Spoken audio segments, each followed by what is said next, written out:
నిన్న జరిగిన SRH versus Mumbai match లో ఇషాన్ కిషన్ అవుట్ అనేది చాలా వివాదాస్పదంగా మారిపోయింది. అది ఆల్మోస్ట్ అందరూ మ్యాచ్ ఫిక్సింగ్ అని అనుకుంటున్నారు. అనుకోవడం కాదు, అనిపిస్తుంది, కన్ఫామ్ గా తెలుస్తుంది. అక్కడ ఒక టీం ఎఫెక్ట్ అవుతుంది కదా. అక్కడ మన ఇషాన్ కిషన్ ఎడ్జ్ తగిలిందా లేదా అని క్లారిటీ లేదు, కన్ఫర్మేషన్ లేదు. డైరెక్ట్ వెళ్ళిపోవడం ఏంటి? ఎంపైరే అవుట్ నాట్ అవుట్ ఇచ్చి వైడ్ ఇచ్చాడు. ఎంపైరే వైడ్ ఇచ్చాడు, అసలు ఇంట్రెస్ట్ లేదు అవుట్ మీద. అండ్ మన దీపక్ చహర్ కూడా అప్పీల్ చేయలేదు, కీపర్ అప్పీల్ చేయలేదు, క్యాచ్ పట్టినోడు బౌలర్.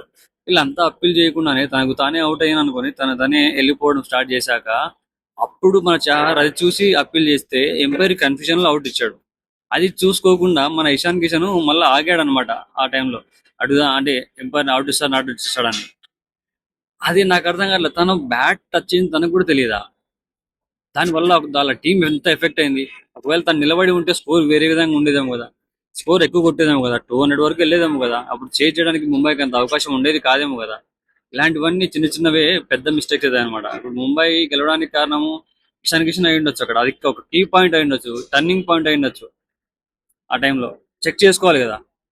కనీసం సరే, ఎంపైర్ అవుట్ ఇచ్చాడు, ఆ టైంలో తనకి డౌట్ వచ్చి కనీసం అప్పుడైనా తను రివ్యూ తీసుకొని ఉండొచ్చా? తీసుకోలేదు. ఎందుకు తీసుకోలే? అంటే ఇక్కడ నిజంగానే మనం అనుకున్నట్టు బ్యాక్ సైడ్ మ్యాచ్ ఫిక్సింగ్ జరిగిందంటారా? మన ఇషాన్ కిషన్ ఏమన్నా ముంబైకి ఫేవర్ గా, అదే ముంబైకి లాయల్టీ చూపిస్తున్నాడు అంటారా? అక్కడ ఏమైనా జరిగిందంటారా? ఏమో, నాకైతే అట్లనే అనిపిస్తుంది. మీకేమనిపిస్తుందో మరి కింద దాని గురించి కింద కామెంట్లు అయిపోయింది.